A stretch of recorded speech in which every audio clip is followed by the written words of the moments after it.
Hey everyone, welcome to Judging for the Win. I'm Dave, and this is my daily ruling. Today's question comes to us from the True Stories collection, as in it actually happened at an event that I was actually judging. It's been a while since I covered a good continuous effects question, so I thought it was a sign that I had this really stimulating one come up organically in actual gameplay.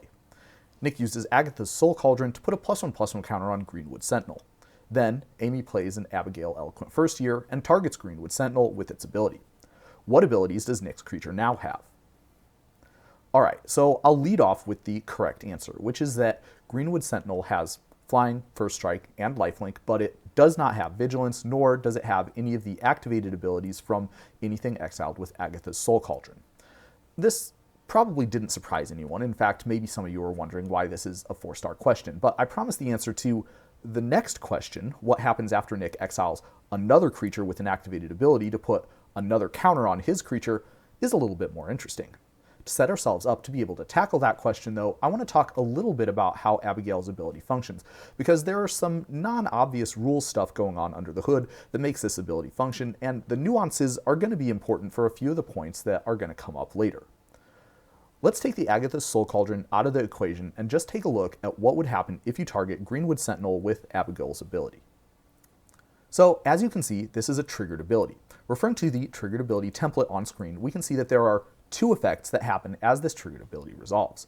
These instructions are followed in the order that they're written. So first, this ability generates a continuous effect that makes the targeted creature lose all its abilities. Then it puts 3 keyword counters on that creature. It's important that these instructions are performed in this order because they kind of act against each other, right? One wants to take abilities away, the other one wants to give abilities. The obvious intention is that the creature would end up with Flying, First Strike, and Lifelink, but without any of its normal abilities. But let's establish that result, which is in fact the correct answer, rigorously. All ability adding and removing happens in layer 6. Now you can see that this includes ability removing effects, such as the one set up by the first instruction of Abigail's triggered ability, as well as keyword counters, such as the ones given by the second instruction of that ability.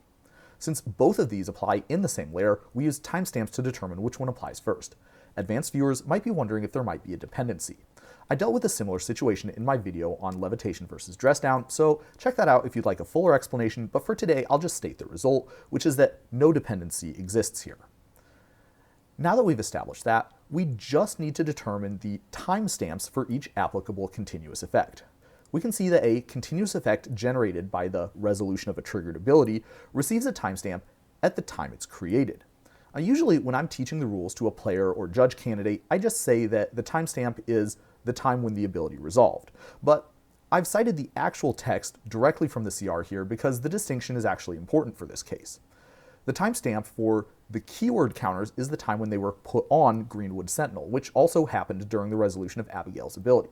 Since that instruction is written second, though, this happens after the ability removing continuous effect was created. Now, we just need to apply the continuous effects in timestamp order. First, Greenwood Sentinel loses all its abilities, then it gains Flying, First Strike, and Lifelink. Okay, perfect. Everything worked out exactly the way that we expected, so I'm sure that's what's going to happen when we put the Agatha's Soul Cauldron back into the picture, right? Well, we'll observe that this adds one more continuous effect into the scenario. Like the others, this one applies in layer 6, so in order to properly evaluate the result, we need to determine its timestamp too. Now this is the first difference. We'll notice that the ability adding continuous effect from Agatha's Soul Cauldron does not come from a counter nor from the resolution of a spell or ability like the ones that we handled previously. This continuous effect comes from a static ability, and that means its timestamp matches the timestamp of the object it's on. For a permanent, this is the time it entered the battlefield. I want to take a moment to emphasize this point because it seems to be something the players I delivered this ruling to were confused about.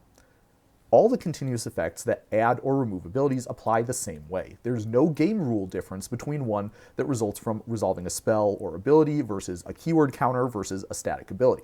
They all apply in layer 6 and they all apply according to the timestamp rules. The only difference is that there's a different rule and thus a different procedure for figuring out what the appropriate timestamp to use is. It does certainly seem like there might be a tangible difference because of the differences in how the effects are worded, but no. They all work the same way. You decide which objects are affected, what the continuous effect does to those objects, and then apply them according to the interaction of continuous effect rules. Now that we've got that set, we do have enough information to extend the answer we obtained previously to the question from the original problem statement. the Agatha's Soul Cauldron was on the battlefield before any of the other stuff from that play happened. Accordingly, its continuous effect acts first, granting all the activated abilities to Greenwood Sentinel before the later time-stamped Abigail ability takes them away. Alright, well, that's probably not too surprising of a result, but let's take a moment to reflect on the consequences. For one thing, observe that there is one static ability on Agatha's Soul Cauldron generating one continuous effect that gives all the activated abilities. There isn't a separate one for each individual ability. That means it does not matter how many cards were exiled with Agatha's Soul Cauldron or which of them have abilities, every ability granting effect from this card has the same timestamp. And so, for example, if Nick exiled another creature card that had an activated ability after this, Greenwood Sentinel would not get any new abilities. It would just stay with Flying, First Strike, and Lifelink. Now, on one hand, this is nice in cases like this because you don't have to try to keep track of which cards were exiled when or when each creature got a +1/+1 counter. On the other hand, it's a little bit non-intuitive because it's different from some other similar interactions.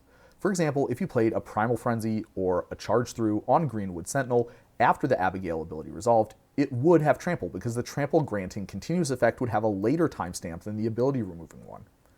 We haven't talked about equipment timestamps yet, but if you had something like this Horned Helm, that could give it Trample too. There's a little bit of a catch though, because equipment receive a new timestamp when they become attached to a permanent.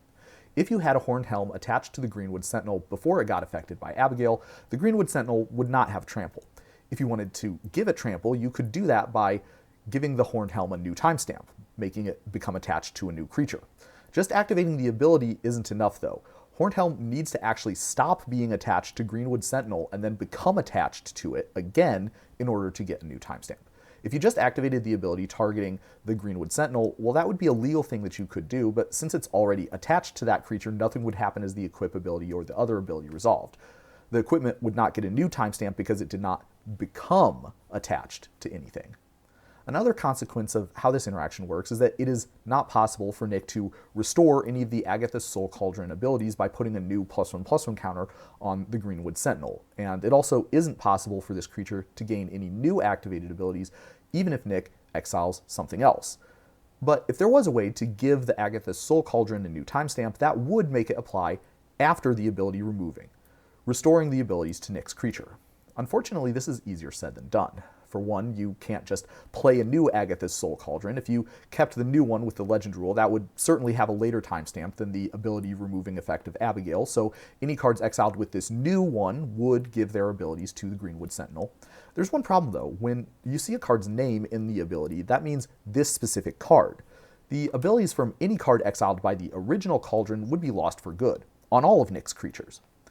Maybe some people remembered what I said about how Agatha's Soul Cauldron gets a new timestamp anytime it enters the battlefield, and you thought that you could use like a flicker effect to reset this artifact's timestamp.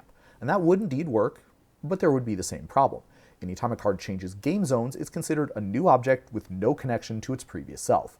Therefore, exiling and returning the Cauldron would have the same effect, permanently cutting off access to any abilities of cards it exiled before that happened.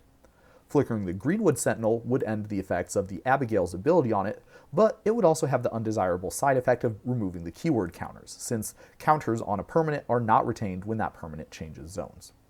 Of some note, since it also tripped up some of the players who I gave this ruling to, flickering Abigail, or otherwise removing it, will do nothing to restore any abilities to the affected creature. There's no duration given for how long that continuous effect lasts, so it lasts indefinitely. Once Abigail's ETB ability resolves and sets that continuous effect up, there's no normal way to have it end. You can only make it irrelevant, which happens when the creature leaves the battlefield. But that's all I have for you today. How did you do? Join me again next time for another ruling. Until then, I hope you have a great day.